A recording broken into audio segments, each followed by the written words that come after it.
Nakatayo ako roon sa opisina ng abogado, habang pinag-uusapan nila ang di umano'y dimana ni Marco. Ang aming mga ari-arian, ang bahay na pinaghirapan ko, itinatakwil na niya para sa kanyang bagong buhay.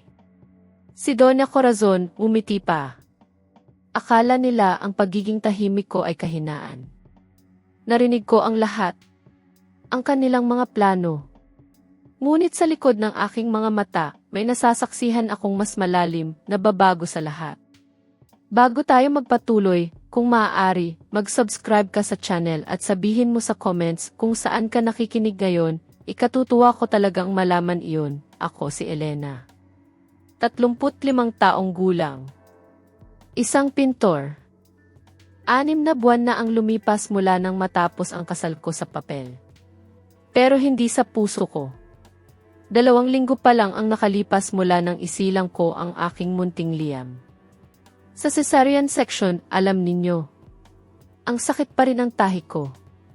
Mag-isa lang ako sa maliit naming apartment sa Maynila, kasama si Liam. Hindi madali. Pinipilit kong bumangon para sa anak ko. Si Liam ang aking mundo. Siya ang aking bagong simula. Isang umaga. Tahimik ang lahat. Ang tanging naririnig ko noon ay ang mahina, pantay na paghinga ni Liam sa kanyang kuna. Payapa. Parang walang anuman. Subalit, biglang tumunog ang telepono ko sa mesa. Nagulantang ako. Kinapa ko ang aking telepono. Tumambad sa akin ang pangalan sa screen. Marco. Aking dating asawa. Nag-aalangan ako. Ayoko sanang sagutin. Bakit pa? Wala nang dapat pag-usapan. Akala ko. Pero may parte pa rin sa akin na kumilos ng kusa, parang isang lumang ugali. O siguro, may bahagi pa rin sa akin na naghihintay ng ano nga ba? Hindi ko alam. Hindi ko maintindihan ang sarili ko noon. Hello, sabi ko. Paos ang boses ko. Kulang sa tubig at pagod. Sa kabilang linya, narinig ko ang pamilyar niyang boses. Malalim. May dating. Yung boses na kinikilig ako noong kolehiyo. Pero ngayon, may dala na itong formal na distansya. Isang lamig na nakakatakot. Elena, kumusta ka na? Tanong ni Marco. Alam ko. Ito ay pambungad lang. Hindi siya tatawag para lang magtanong kung kumusta ako. Hindi siya ganoong klaseng tao.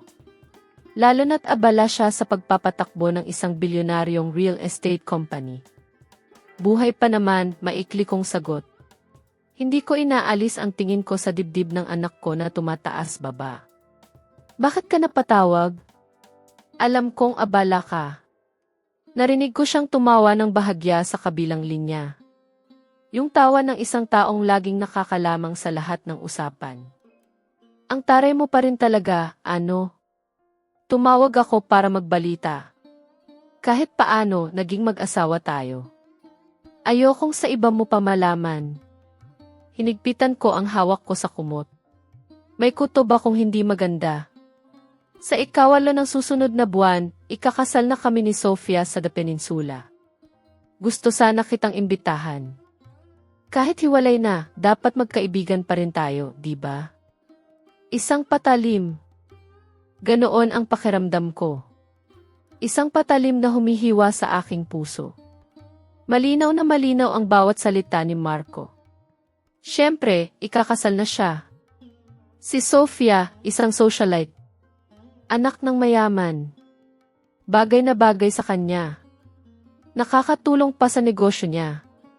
Hindi ba't isa sa mga dahilan ng hiwalayan namin ay dahil hindi ako bagay sa tabi niya? Pero bakit kumikirot pa rin ang puso ko? Mas masakit pa sa tahi ng operasyon ko. Iniimbitahan niya ako, ang dati niyang asawa, para panoorin siyang maging masaya sa piling ng iba. 6 na buwan lang pagkatapos naming maghiwalay. Hindi ako pupunta, sabi ko. Narinig ko ang sarili kong boses. Kalmado. Walang bahid ng pakiusap. Kakapanganak ko lang. Ganoon ang idinagdag ko. Isang simpleng pahayag lang. Narinig ko ang katahimikan sa kabilang linya. Malalim. Mahaba. Parang huminto ang mundo. Narinig ko pa ang mahinang kalansing ng isang baso. Pagkatapos, bigla siyang namutol. Nawala ang linya. Akala ko tapos na. Akala ko malaya na ako. Nakahiga lang ako. Nakatitig sa kisam. Iniisip ko ang mga salitang binigkas niya. Ang ikawalong araw. Ang kasal. Si Sofia. Parang isang bangungot na bumalik. Nagsimulang humapdi ang tahi ko, pampaalala sa operasyon na halos ikamatay ko kagabi. Mga kalahating oras lang ang nakalipas. Nagising ako sa marahas na pagbukas ng pinto ng aking kwarto sa ospital. Ang hapdi sa ilong mula sa tapang ng amoy ng disinfektante. Ang sakit sa tahi ko. Parang mga alon na humahampas. Dahan-dahan akong gumilid. Pilit na hindi gumagawa ng ingay. Ayokong magising ang munting anghel na natutulog sa inkubator sa tabi ng kama ko. Si Liam. Ang himbing ng tulog niya. 2 linggo siyang premature, kaya mapula pa at kulubot ang balat niya. Halos lumulutang siya sa puting kumot na nakabalot sa kanya. Tumingin ako sa pinto. Nakatayo doon si Marco. Nakasuot ng isang puting suit. Siguro, iyon ang isusukat niya para sa kasal. Pero gusot-gusot na ang coat. Nakalabas pa ang lailayan ng damit niya sa loob. Lanta na ang bulaklak sa dibdib niya. May mga nalaglag ng talulot. Ang buhok niya, magulo. Basa ng pawis. Namumula ang mukha niya, hinihingal. Ang dibdib niya ay mabilis na tumataas baba. Parang tumakbo siya ng ilang kilometro. Sa noo niya, malalaking butil ng pawis ang gumugulong pababa sa pisngi at baba niya. Ang mga mata niya, nanlalaki, nakatitig sa akin. Tapos, dahan-dahan, napatingin siya sa maliit, mapulang sanggol na payapang natutulog sa inkubator. Liam. Sa mga mata ni Marco, nakita ko ang katotohanan. Isang katotohanan na hindi ko kailanman inakalang haharapin ko muli. Ang mga mata niya, puno ng gulat, pagdududa, at isang hindi maipaliwanag na takot. Takot na ngayon ko lang nakita sa kanya. 6 na buwan na. 6 na buwan mula nang lumabas kami ng korte, magkahiwalay na ng landas. Akala ko tapos na ang lahat. Akala ko malaya na ako. Pero heto siya. Nakatayo sa harap ko. At nagtanong ang kanyang mga mata. Sino ito? Sa sandaling iyon, nagsimulang umikot muli sa aking isipan ang lahat. Ang aming kasal. Ang aming paghihiwalay. At ang dahilan kung bakit, sa gitna ng lahat, ay pinili kong itago ang isang bagay na napakalaki. Ang aming anak, hindi ko alam kung paano kami umabot sa ganito. Hindi ko maintindihan ang mga mata ni Marco na puno ng tanong. Gusto kong sumagot. Gusto kong sigawan siya. Pero bumalik lang sa aking isipan ang mga alaala. Parang isang lumang pelikula na biglang nag-play sa aking isipan. Kami ni Marco nagkakilala noong kolehiyo. Ako sa College of Fine Arts. Siya naman sa College of Business. Isang hapon, umuulan ng malakas. Nadatnan niya akong hirap na hirap sa bitbit kong malaking isel. Napadaan lang siya sa building namin para sumilong sa ulan. Lumapit siya para tulungan ako. Doon nagsimula ang lahat. Simpleng-simple lang noon. Maghapon kaming magkasama. Ikot kami sa campus sa lumanyang motor. Kakain kami ng dirty ice cream tea sa kanto habang nag-uusap tungkol sa mga pangarap. Isang araw, sabi niya, Elena, pagyaman ako, bibilhan kita ng sarili mong mga bituin. Niyakap ko lang siya noon. Ang pangarap namin, isang bahay na puno ng mga halaman, isang buhay na simple pero masaya. Ikinasal kami noong nagsisimula pa lang siya. Sa mga panahong mahirap, ako lang ang nasa tabi niya. Naghahati kami sa bawat instant noodles, sa bawat barya. Tinanggihan ko pa nga ang isang scholarship sa France, para lang manatili at suportahan siya. Akala ko, iyon ang pag-ibig. Akala ko, sapat na iyon. Pero, nagtagumpay siya. Lumaki ang kanyang kumpanya. Dumating ang pera. Lumipat kami mula sa isang maliit na apartment papunta sa isang high-end na kondo, tapos sa isang mansyon. Nagkaroon kami ng mga kotse, mga alahas, mga bag, lahat ng gusto ng isang babae. Ngunit habang lumalaki ang pera sa bangko, lumalayo naman kami sa isa't isa. Ang mga niluluto kong hapunan, lumalamig na lang sa mesa kahihintay sa kanya. Ang mga text niya na, may meeting ako, may dinner with clients, sa opisina na ako matutulog, ay dumalas ng dumalas. Naging isa na lang akong palamuti sa maganda naming bahay. Isang mabait na asawa para makapag-focus siya sa trabaho niya. Ang pinakamatindi noong 3 anibersaryo namin. Bumili ako ng tickets para sa isang concert sa Cathay. Yung concert na pangarap naming panoorin noong kolehiyo pa kami. Nag-ayos ako. Suot ko pa noon ang paborito niyang pulang bestida. Naghintay ako sa lobby. 1 oras. 2 oras. 3 oras. Natapos ang concert. Nagsiwian na ang mga tao. Ako na lang ang natira, nakatayo sa ilalim ng ilaw. Tinawagan ko siya ng maraming beses. Walang sumasagot. Hating gabi na siya umuwi. Amoy alak. Sabi niya, nakalimutan niya. May importanteng meeting daw tungkol sa merger ng kumpanya. Inabutan niya ako ng isang mamahaling designer bag bilang paumanhin. Tapos, natulog na parang patay. Tiningnan ko yung bag tapos, yung asawa kong humihilik sa kama. Doon ko na-realize, patay na ang lalaking minahal ko. Ang natitira na lang ay si Marco Villena, isang walang emosyon na makina ng pera. Kinabukasan, sa elevator ng building niya, dinalhan ko siya ng tanghalian bilang huling pagsubok. Naamoy ko ang isang kakaibang pabango sa coat niya na nakasabit sa upuan. Isang pabango na hindi ko kailanman ginagamit.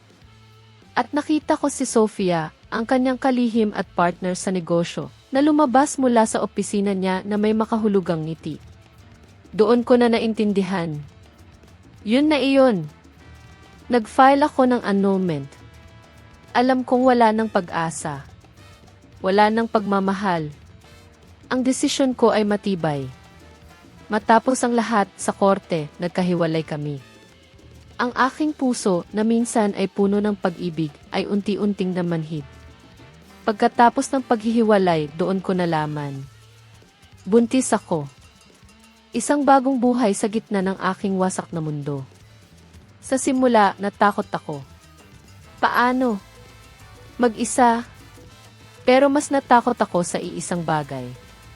Kung sasabihin ko kay Marco, alam ko kung ano ang mangyayari. Maaaring hindi niya ito tatanggapin. Maaaring gamitin niya ang bata bilang panukat sa kanyang reputasyon. O mas malala, maaaring ituring niya lang si Liam bilang isang balakid sa kanyang bagong buhay, sa kanyang bagong kasal. Hindi ko gugustuhin na lumaki ang aking anak sa isang pamilyang walang tunay na pagmamahal, isang pamilyang nabuo lang dahil sa responsibilidad. Ayokong makita ni Liam ang isang amang pinili ang pera, ang kapangyarihan, at ang ibang babae kaysa sa kanyang sariling pamilya. Hindi ko iyon hahayaan. Hindi ko hahayaang masaktan si Liam ng kaparehong mundo na sumira sa aking puso. Kaya, pinili kong manahimik. Pinili kong itago ang katotohanan. Pinili kong protektahan ang aking anak, kahit kapalit pa ang sarili kong sakit. Marco, anong ginagawa mo rito? Tanong ko, kahit paos ang boses ko. Hindi ako nakatingin sa kanya. Buhat ko si Liam, mahigpit na nakayakap. Parang proteksyon. Anak ko, nanginginig ang boses ni Marco. Nakaturo sa anak namin. Hindi pa rin ako sumasagot. Alam ko. Nakuha na niya. Ang katotohanan. Kaninong anak yan? Sigaw niya, pigil sa lalamunan. Pero sapat na para sirain ang pagiging kalmado ko. Umiti ako ng mapait. Nakakatawa ka namang magtanong. 6 na buwan na tayong hiwalay. May sarili akong buhay. May sarili kang buhay. Anong pakialam mo kung sino ang ama ng anak ko? Gilit si Marco. Nawala ng kontrol si Marco. Yumuko siya. Magkaharap ang mga mukha namin. 6 na buwan. Ipinanganak mo siya 6 na buwan pagkatapos nating maghiwalay. Bawasan mo ng 9 na buwan at 9 na araw. Buntis ka na bago pa tayo pumunta sa korte, di ba? Ang talino. Ang bilis mag-isip ng isang negosyante. Nakuha niya agad ang bilang. Sa loob lang ng ilang segundo. Pag-amin ko, may halong hamon sa mga mata ko. So ano ngayon? Bakit, sigaw ni Marco, namumula ang mga mata? Bakit hindi mo sinabi? Bakit mo itinago sa akin ang ganito kalaking bagay? Para saan pa, tanong ko pabalik. Puno ng pait ang boses. Para sabihin sa iyo. Para kaawaan mo ako.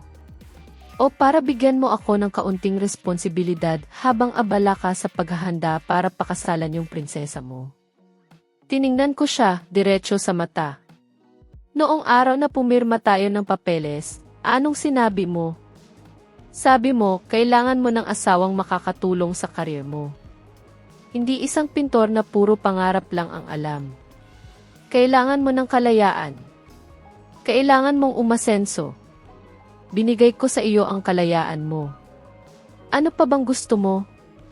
Natigilan si Marco. Ang mga dati niyang salita. Yung mga patalim na itinarak niya sa puso ko. Isinauli ko ngayon sa kanya. Walang labis, walang kulang. Binitiwan niya ang kama. Umatras ng isang hakbang na parabang nasampal ng malakas. Umiiyak pa rin si Liam sa mga braso ko. Ang iyak niya ang bumasag sa tensyon. Tila natauhan si Marco. Patingin ako ng anak natin, bulong niya. Biglang nanghina ang boses. Hindi. Hinigpitan ko ang yakap kay Liam. Lumabas ang pagiging ina ko. Umuwi ka na. Naghihintay na sa iyo ang mapapangasawa mo. Patingin ako ng bata, biglang sigaw ni Marco. Susugod sana siya para agawin si Liam. Huwag mo siyang hawakan. Sigaw ko, yumakap ng mahigpit. Sakto namang bumukas ulit ang pinto. Pumasok ang isang nurse. Seryoso ang mukha. Mawalang galang na po. Pakihinaan po ang boses. Nasa ospital po tayo, hindi sa palengke. At kayo po, sino po kayo? Wala pa po sa oras ng dalaw. Pakiusap po, lumabas muna kayo. Natigilan si Marco, nakabitin pa sa ere ang kamay niya. Tumingin siya sa akin, sa sanggol tapos sa nurse. Ngunit hindi na siya nanggulo pa. Dahan-dahan niyang ibinaba ang kamay. Inayos ang gusot niyang coat. Huminga siya ng malalim. Pilit na ibinabalik ang dati niyang pagiging kalmado. Pero hindi tumitigil ang panginginig ng mga kamay niya. Ako ang ama ng bata, sabi niya sa nurse. Malamig ang boses niya, pero matatag. Pagkatapos, lumingon siya sa akin. Ang mga mata niya, dumilim na parang langit bago bumagyo. Akala mo maitatago mo siya sa akin habang buhay, Elena. Nagkakamali ka. Ang pinakamalaking pagkakamali mo ay ang isiping kaya mong alisin sa akin ang karapatan kong maging ama. Pagkasabi noon, tumalikod siya at lumabas ng kwarto. Naiwan sa likod niya ang isang malamig na hangin at ang takot na unti-unting gumagapang sa puso ko. Alam ko, ang totoong bagyo ngayon palang magsisimula. Kinuha nga ni Marco ang kontrol. Kinansela niya ang kasal kay Sofia. Walang sabi-sabi. Dinala niya ako at si Liam sa isang penthouse sa BGC. Isang napakagandang lugar na may tanawin ng buong syudad. Ito na ang bago nating bahay, sabi niya. Dito makukuha mo ang lahat ng gusto mo maliban sa isang bagay. Ang lumabas ng pinto nang wala ang pahintulot ko. Ganoon ang sabi niya. Isa itong gininto ang kulungan. Kasama namin doon si Ginang Nora de la Cruz. Isang profesional na tagapangalaga ng sanggol na kinuha mismo ni Marco. Magaling si Ginang Nora. Perpekto ang bawat galaw niya sa pag-aalaga kay Liam. Pero pakiramdam ko noon parang inaagawan ako ng karapatan bilang ina. Parang isa lang akong baby maker na pagkatapos na misyon, kailangan nang magbigay daan sa mga eksperto at modernong makina nila. Ang sakit. Nakatulong sa akin ang aking matalik na kaibigan, si Bea. Si Bea, alam nyo, siya lang ang kasama ko sa mga panahong iyon. Siya ang aking tagapayo. Ang aking lakas. Narinig niya ang mga balita. Alam niya kung gaano kapanganib si Marco, lalo na ang nanay niya, si Doña Corazon. Isang key Iron Lady na mas mahalaga ang pangalan ng pamilya kaysa sa kahit ano. Natakot si Bea na baka agawin si Liam. Kailangan nating tumakas, Elena, matatag na sabi ni Bea. Kapag nanatili ka rito, talo ka. Nagpapabait-baitan lang yan si Marco para makuha ang loob mo. Inayos niya ang lahat. Isang lumang sasakyan at isang rest house ng kanyang tiyahin sa Tagaytay. Tahimik doon. Walang kifi sa likod ng ospital. Akala ko magagawa namin. Isang madaling araw. Sa gitna ng malakas na ulan. Nag-ayos ako. Inihanda ko si Liam. Tinitiis ko ang sakit ng tahi ko. Tumakas kami. Mabilis akong naglakad sa hallway ng ospital, patungo sa service elevator. Nakita ko ang pulang Kia Morning ni Bea na nakaparada sa likod ng malaking basurahan. Kumislap ang ilaw ng sasakyan. Sumakay ako. Mahigpit na niyakap si Liam. Pinaharurot ni Bea ang sasakyan, iniwan ang ospital na parang isang malaking halimaw. Nagawa natin, sigaw ni Bea. Sumandal ako. Nakahinga ako ng maluwag. Sa wakas, malaya na kami. Akala ko. Lumakas ang ulan. Ang mga building sa syudad ay unti-unting nawala. Napalitan ng mga bukirin. Papunta kami sa Kalaka sa Tagaytay. Mga 30 minuto na kaming bumibiyahe. Biglang tumunog ang isang telepono. Galing sa bulsa ko. Yung teleponong ibinigay ni Marco. Naka-off naman ito. Bakit tumutunog? Kinuha ko. Umilaw ang screen. Isang hindi kilalang numero. Pero alam ko. Si Marco iyon. Nanginginig ako. Hindi ko alam ang gagawin. Huwag mong sagutin. Itapon mo, utos ni Bea. Akmang ibababa ko ang bintana para itapon pero natigilan ako. Kung hindi ko sasagutin, anong gagawin ni Marco? Hindi siya titigil. Baka puntahan niya kami. At mas malala ang mangyari. Huminga ako ng malalim at sinagot. Hello? Tahimik sa kabilang linya. Nasisiyahan ka ba sa pamamasyal mo, Elena? Boses ni Marco. Kalmado. Pero nakakakilabot. Walang sigaw. Walang galit. Isang malamig na kalupitan. Paano mo nalaman? Nauutal kong tanong. Tumawa si Marco ng bahagya. Akala mo para lang sa tawag ang teleponong iyan? May built-in na GPS tracker iyan. Paglabas mo pa lang ng ospital, nag-report na sa akin ang sistema. Natulala ako. Laro lang pala ang lahat sa kanya. Akala ko nakatakas na ako, pero tumatakbo lang pala ako sa loob ng kulungan niya. Anong gusto mo? Tanong ko, nanginginig. Gusto kong bumalik ka. Ngayon din ni. Hinding-hindi, sigaw ko. Tingnan mo ang bintana mo sa kanan. Sabi ni Marco. Tumingin ako. May isang malaking itim na pickup na kasabayan namin. Bumaba ang bintana. Isang lalaking naka-shades ang kumaway sa akin. At itinuro ang sasakyan namin. Bodyguard ko iyan. Sinusundan ka na nila mula pa kanina. Ang tanga mo. Naiyak ako. Sa galit at inis. Elena, makinig ka, naging seryoso ang boses ni Marco. Bibigyan kita ng 3 minuto para bumalik. Kung hindi, hindi lang kita ibabalik. Sisirain ko rin ang buhay ng kaibigan mo. Anong gagawin mo kay Bea? Ang interior design company ni Bea may kontrata sa Blue Moon Resort project ng kumpanya ko, di ba? Isang tawag ko lang, kanselado iyon. Mabablacklist ang kumpanya niya sa buong industriya.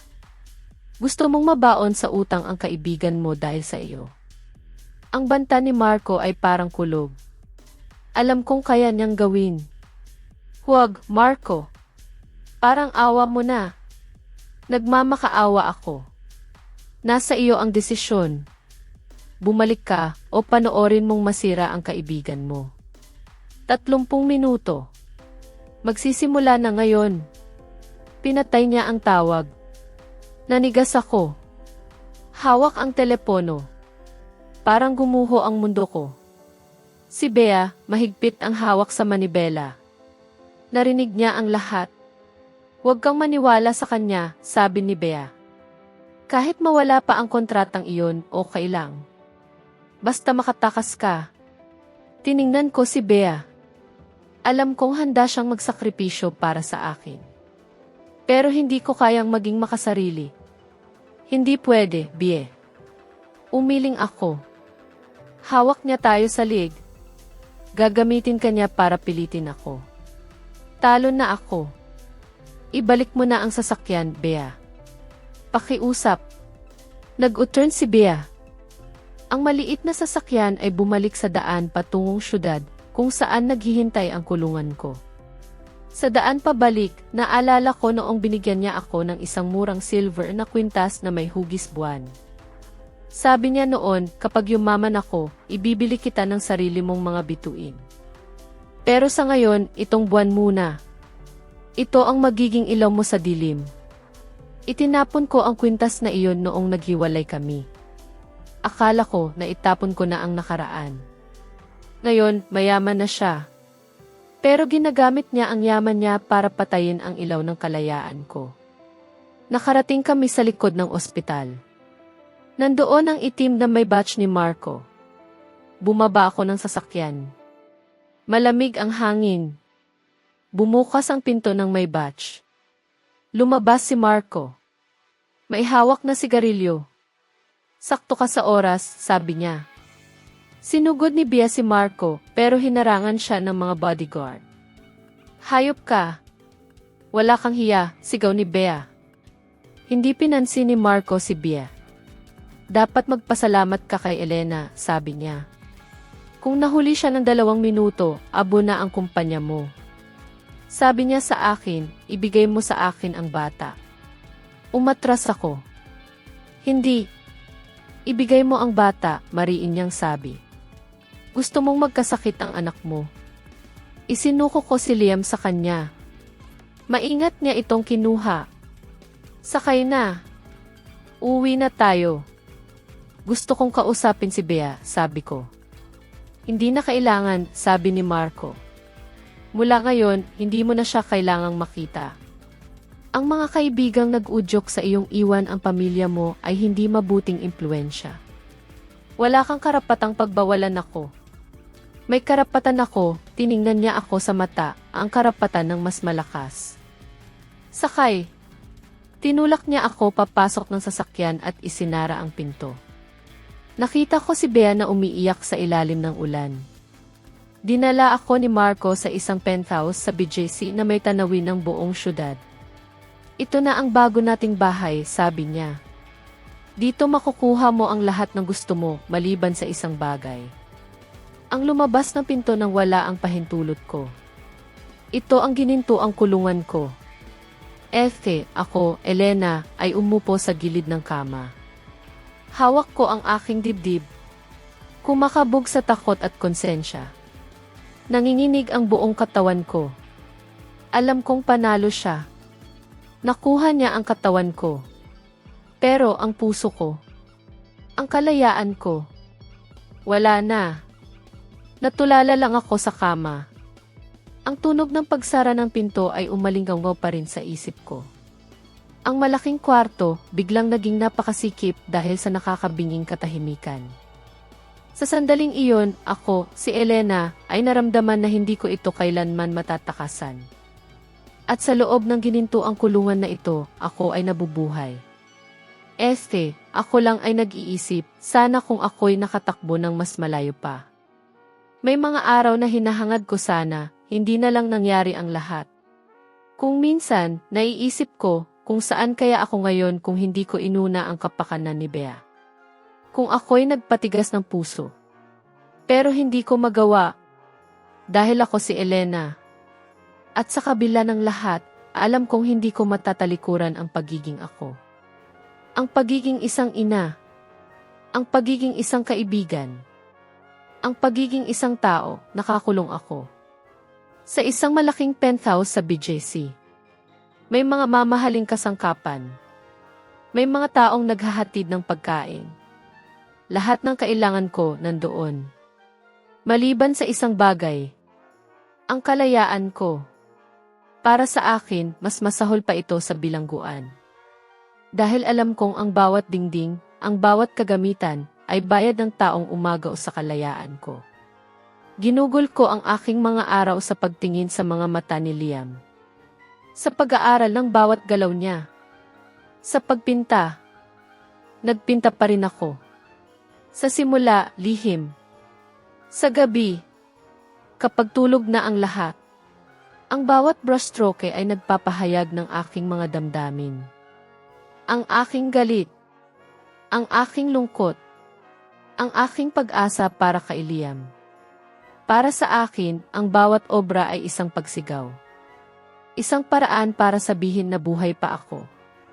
Narito pa ako. Isang hapon. Habang nililinis ko ang maliit na silid aklata ni Marco. Hindi ko sinasadya. Napindot ko ang isang susing nakakubli sa likod ng isang bookshelf.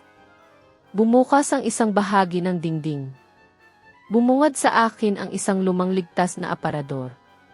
Hindi ko alam na mayroon siyang ganoon. Matagal ko nang alam na maraming sikreto si Marco. Pero hindi ko inakalang ganito. Nagtaka ako. Sinubukan kong hulaan ang password. Ang kaarawan niya? Hindi. Ang araw ng kasal namin? Mali.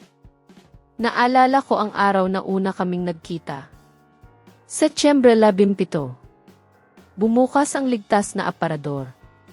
Sa loob, walang pera. Walang alahas. Isang folder. At isang maliit na kahon.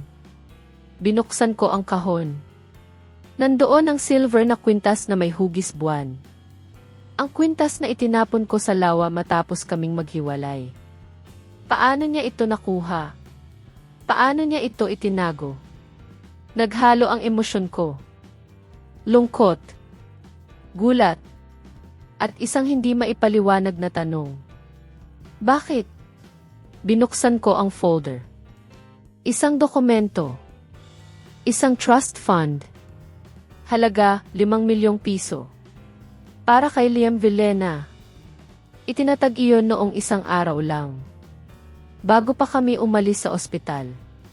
Ito ay patunay ng kanyang pagiging ama. Patunay ng kanyang kakayahan na magbigay ng lahat ng material. Pero, pakiramdam ko, si Liam ay naging isang ari-arian. Isang bagay na kailangan niyang protektahan at pagmay-arian.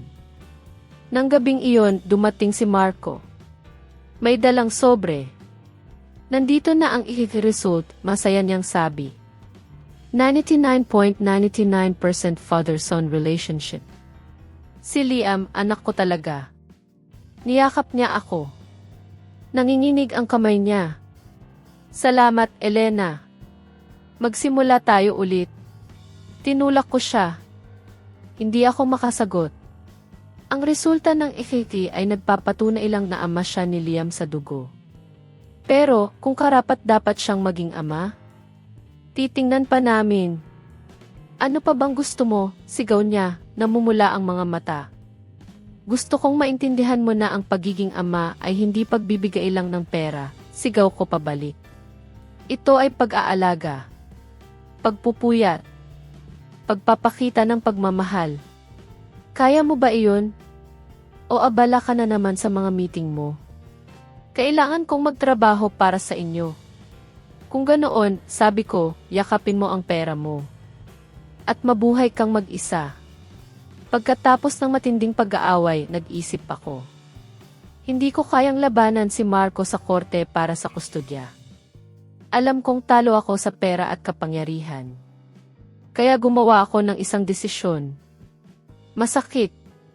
Pero para sa ikabubuti ni Liam. Lumabas ako ng kwarto. Nandoon si Marco.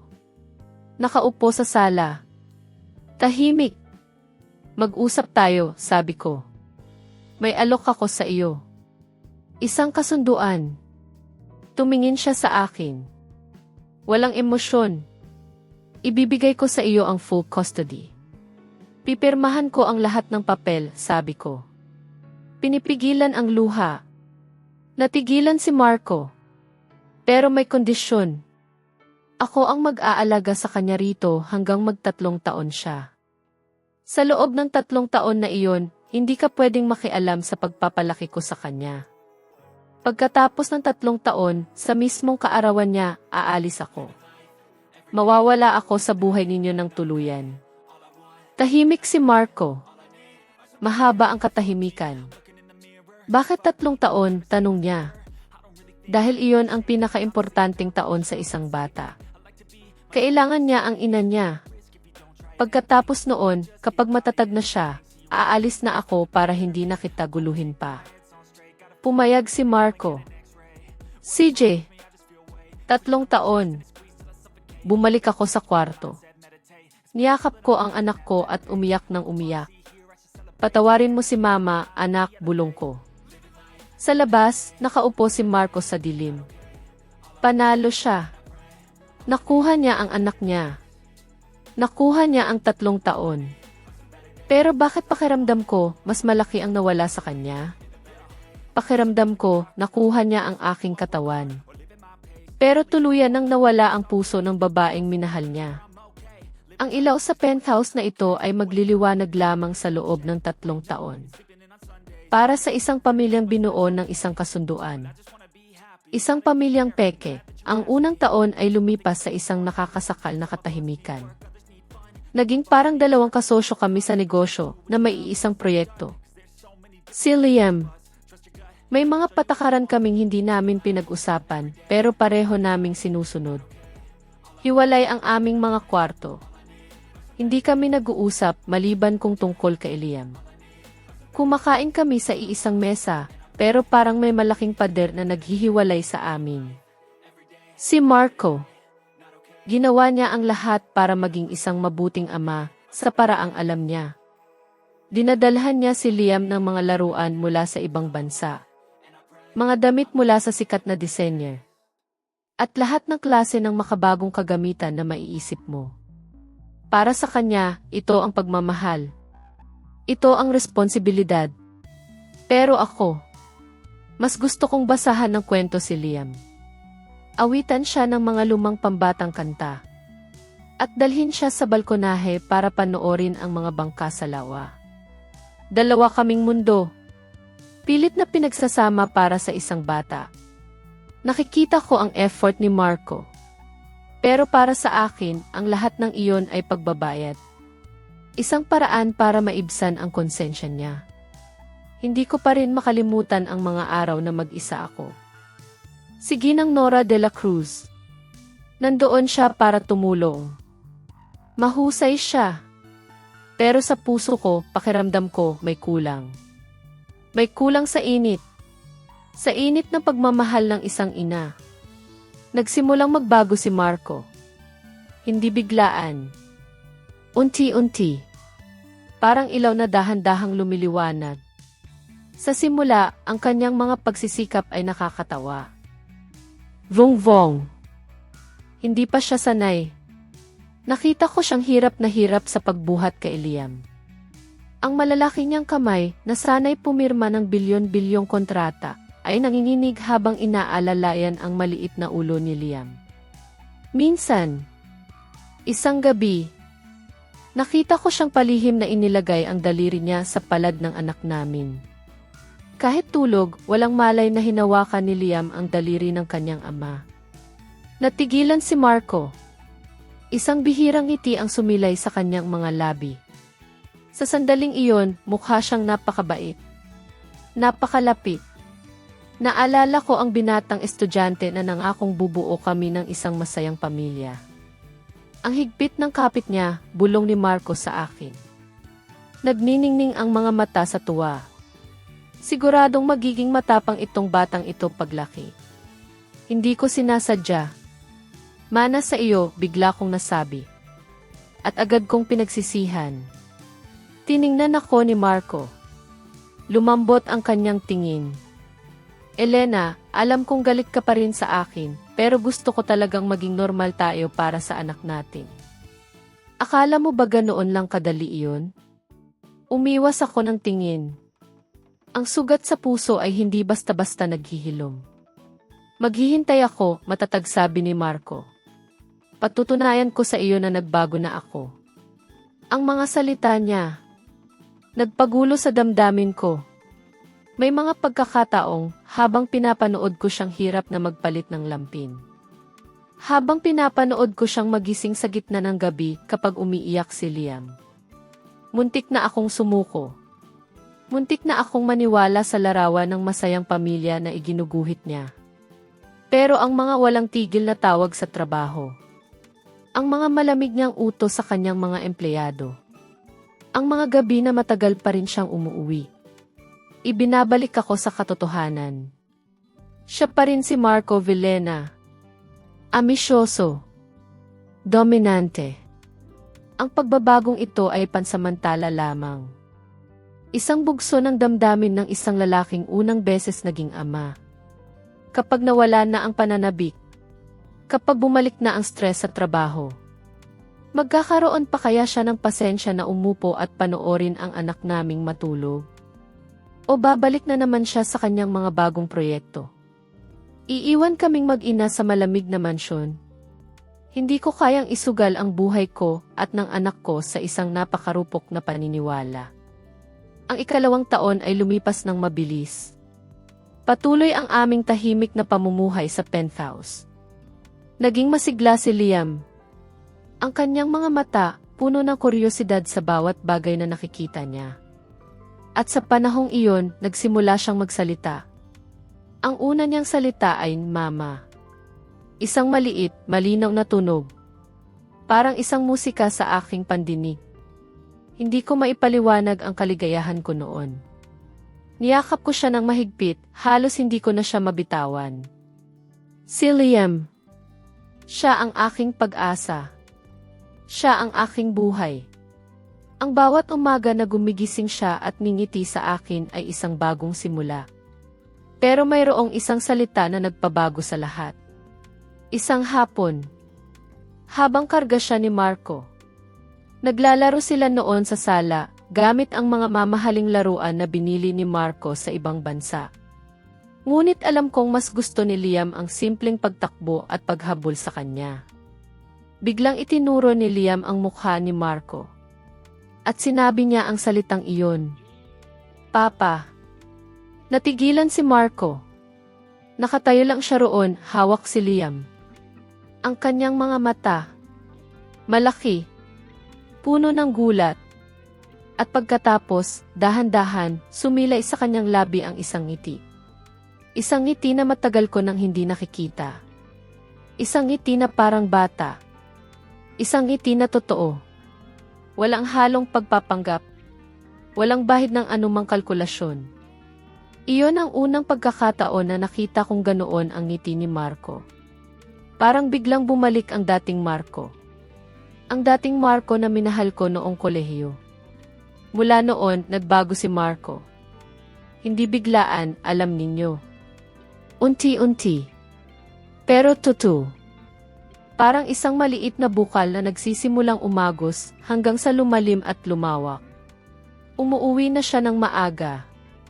Iniiwasan na niya ang mga hindi importanteng business dinner. Ang mga gabi na matagal siyang umuuwi ay nabawasan na. Nagsimula siyang maglaan ng oras. Hindi lang pera. Minsan, nadadatnan ko siyang nakaluhod sa sahig. Nakikipaglaro ng mga kotse-kotsehan kay Liam. Ang kanyang mga kamay na sanay sa pagpirma ng bilyon-bilyong kontrata ay ngayon ay masigasig na gumagaya sa tunog ng mga kotse-kotsehan. Minsan naman, siya na ang nagpapatulog kay Liam. Hahawakan niya ang kamay ni Liam. Hahalikan ang noo niya. At aawitan ng mga pambatang kanta kahit na hindi niya alam ang buong lyrics. Malambing. Pero minsan, nakakalimutan niya ang tono. Isang gabi, hindi ako makatulog. Bumababa ako para uminom ng tubig. Nakita ko si Marco sa kusina. Nakasuot ng apron. Nagluluto. Nagulat ako. Hindi ko na siya nakikitang nagluluto. Noon pa. Anong ginagawa mo? Tanong ko. Hindi siya lumilingon. Nakatuon lang sa niluluto niya. Nagluluto ng sinigang na buto-buto, sabi niya. Paborito mo ito, di ba? Sabi ni Ginang Nora, kailangan mo raw ng mainit na sabaw. Nakatitig lang ako sa kanya. Ang init ng singaw mula sa niluluto niya. Ang amoy ng sinigang. Ang lahat ng iyon. Parang bumalik sa akin ang mga unang taon namin. Yung mga panahong simple lang ang lahat. Yung mga panahong naghahati kami sa bawat instant noodles. Yung mga panahong ang pinakamahalaga ay ang pagmamahalan namin. Pinapanood ko lang siya. May distansya pa rin. Alam kong ginagawa niya ito para kay Liam. Para makuha ang loob ni Liam. Pero hindi ko maikakaila. Unti-unti. Parang isang malaking yelo na nakabalot sa aking puso. Nagsimula itong matunaw. Hindi pa buo. May mga basag pa. May mga lamig pa rin. Pero alam kong nagsisimula na. Ang pagbabago. O siguro ang pagbabalik ng dating Marco. Ngunit sa likod ng lahat ng iyon, alam kong ang sakit ng nakaraan ay naroon pa rin. Ang mga sugat na idinulot niya ay hindi basta-basta maghihilom. Pumasok ang 3 taon ng aming kasunduan. Mabilis lumipas ang panahon. Napakabilis. Si Liam, malapit ng mag-3 taong gulang. Isang masayahin at matalinong bata. Mahal na mahal niya kaming pareho. Ang kanyang tawa ay musika sa aming bahay. Ang kanyang mga yakap ay ang pinakamainit na pakiramdam sa mundo. Naging normal na ang lahat. Sa umaga, sabay kaming 3 na nag-aalmusal. Si Marco, hindi na nagmamadali. Binabasa niya ang dyaryo habang nagkakape. Ngingiti siya kay Liam. Minsan, kinakausap niya ako. Tungkol sa mga balita. Tungkol sa panahon. Mga simpleng usapan lang. Walang mabigat. Walang masasakit na alaala. Sa hapon, minsan, dinadala namin si Liam sa parke. Naglalaro kami. Parang isang tunay na pamilya sa mata ng ibang tao. Si Marco. Hindi na siya yung CE na laging seryoso at malayo. Naging isa siyang ama. Isang ama na masaya. Isang ama na malambing. Isang ama na handang paglaruan ang mga kotse-kotsehan sa sahig. At halos isang asawa. Pero sa bawat tawa ni Liam, sa bawat yakap na ibinibigay niya sa aming dalawa, binibilang ko ang mga natitirang araw. 1 buwan na lang. 1 buwan na lang bago ang kaarawan ni Liam. 1 buwan na lang bago matapos ang aming kasunduan. Ang kasunduang nagbigay sa akin ng 3 taon. 3 taon para makasama si Liam. 3 taon para protektahan siya. Ang mga pangako ni Marco noon. Ang mga kasinungalingan. Ang sakit. Ang mga alaala ng aking pag-iisa. Lahat ng iyon ay bumabalik sa akin parang isang malakas na alon. Nakikita ko ang pagbabago niya. Pero paano ko mapagkakatiwalaan ang isang taong minsan nang sumira sa akin? Paano ko mapagkakatiwalaan ang isang pagbabago na maaaring pansamantala lang?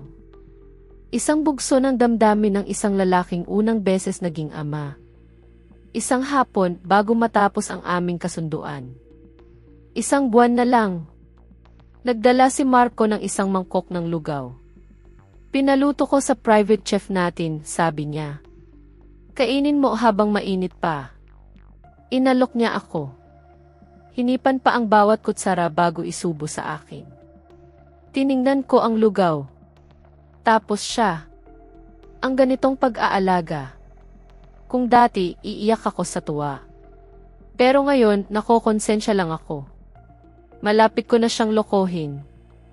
Itatakas ang anak niya. Salamat, tanggap ko ang mangkok at kumain ng wala sa sarili. Bukas, may importante akong meeting ng maaga, paalala ni Marco. Medyo mahuhuli ako ng dating. Makinig ka kay Ginang Nora. Tawagan mo ako kung may kailangan ka. Sige, asikasuhin mo na ang trabaho mo, sagot ko. Pilit na pinapakalma ang boses. Yumuko si Marco at hinalikan ang noo ni Liam. Tapos, nag-atubili siya. Bago dampian ng halik ang buhok ko. Good night. Umalis siya. Umupo ako. Hawak ang dibdib ko. Kumakabog sa takot. At konsensya. Pasensya na, Marco. Wala na akong ibang pagpipilian. Kailangan kong umalis para protektahan ang sarili ko at ang anak ko. Ako, si Elena, ay naramdaman na ang puso ko ay talagang napakabigat. Alam kong matagal ko nang nagawa ang desisyon ko, pero sa sandaling iyon, ang lahat ay tila napakahirap.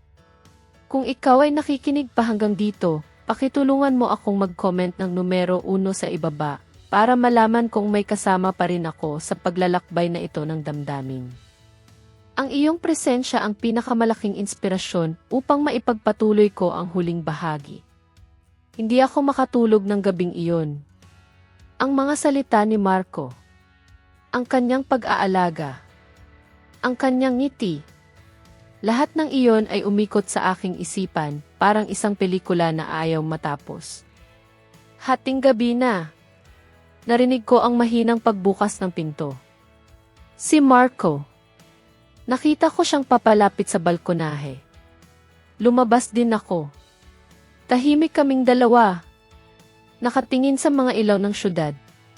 Ang hangin, malamig. Ang katahimikan, mabigat. Talaga bang aalis ka? Basag niya sa katahimikan. Walang galit sa kanyang boses. Puno lang ng lungkot. Hindi ako sumagot. Huminga siya ng malalim. Elena, alam kong naging gago ako, sabi ni Marco. Ang boses niya. Paos. Hindi ko pa siya naririnig na ganoon. Inuna ko ang pera. Ang kumpanya. Naging makasarili ako. Kinalimutan kita. Iniwan kita. At iyon ang pinakamalaking pagkakamali ng buhay ko. Lumingon siya sa akin. Ang kanyang mga mata. Puno ng sakit. Puno ng pagsisisi. Pero ang 3 taon na ito, patuloy niya, binago mo ako. Binago ako ni Liam. Tinuruan niyo akong magmahal ulit. Tinuruan niyo akong maging tao. Hindi lang isang makina. Lumapit siya. Dahan-dahan. Hinawakan ang aking mga kamay. Malamig ang kanyang mga kamay. Pero ang hawak niya, puno ng init. Puno ng pakiusap. Mahal kita, Elena. Mahal na mahal pa rin kita. Huwag kang umalis. Huwag mo kaming iwan, pakiusap. Magsimula tayo ulit. Isang tunay na pamilya. Walang kasunduan. Walang taning. Natulala ako. Ang mga salitang matagal ko nang gustong marinig. Ngayon ko lang narinig. Ang Marco na nasa harap ko ngayon ay hindi na yung Marco na nagtaboy sa akin.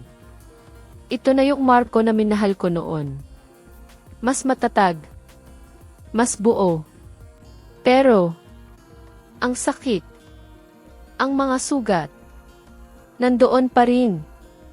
Hindi basta-basta nawawala. Napapatitig ako sa loob ng bahay. Sa dingding ng sala. Sa painting ng mga sunflower. Ang aking painting. Laging nakaharap sa araw. Laging puno ng pag-asa. Tumingin ako kay Marco. Naghihintay ng aking sagot. Ang kanyang mga mata. May bakas ng luha. Tumingin ako sa kwarto ni Liam. Narinig ko ang mahina, pantay na paghinga niya. Ang kanyang maliliit na labi. Parang dumidede sa panaginip. Nag-iisip ako. Si Liam. Nangarap siya ng isang pamilyang BS. Ang araw. Ang liwanag. Nasa harap ko na. Ang kailangan ko lang gawin ay ang humarap doon. Ang sagot. Nasa puso ko na. Pero hindi ko pa rin masabi. Hindi pa. Naramdaman ko ang gyera sa loob ko. Ang laban ng nakaraan at kasalukuyan. Ang laban ng sakit at pag-asa. Hindi ako kaagad sumagot kay Marco. Ang kanyang mga salita. Ang kanyang pakiusap. Nandoon pa rin. Nag-aalangan ako. Alam kong mahal niya si Liam. Nakikita ko ang pagbabago niya. Pero ang aking puso, ito ay puno pa rin ng mga bakas ng nakaraan. Huminga ako ng malalim. Tiningnan ko siya. Ang aking tingin.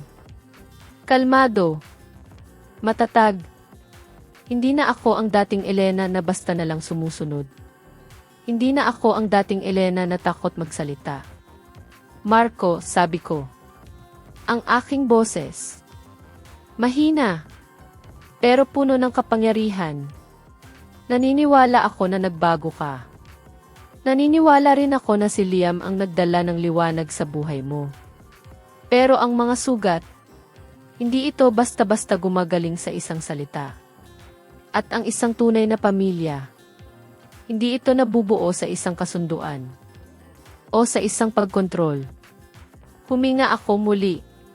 Kung gusto mo ng isang tunay na pamilya, kailangan mong matuto kung paano magmahal, hindi bilang isang pagmamay-ari, kundi bilang isang paggalang. Tumingin ako sa paligid ng penthouse. Ang mga mamahaling kasangkapan. Ang malaking espasyo.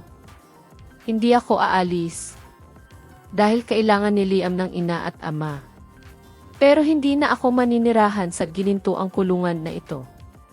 Kailangan mong matuto. Napakinggan ako. Naigalang ang aking mga desisyon sa pagpapalaki ng anak natin. Hindi lang sa pamamagitan ng pera o ng iyong posisyon. Pagkatapos, tiningnan ko si Marco diretso sa mata. Mayroon pa akong isang bagay na kailangan niyang gawin. Isang bagay na kailangan niyang ayusin. Kailangan mong ayusin ang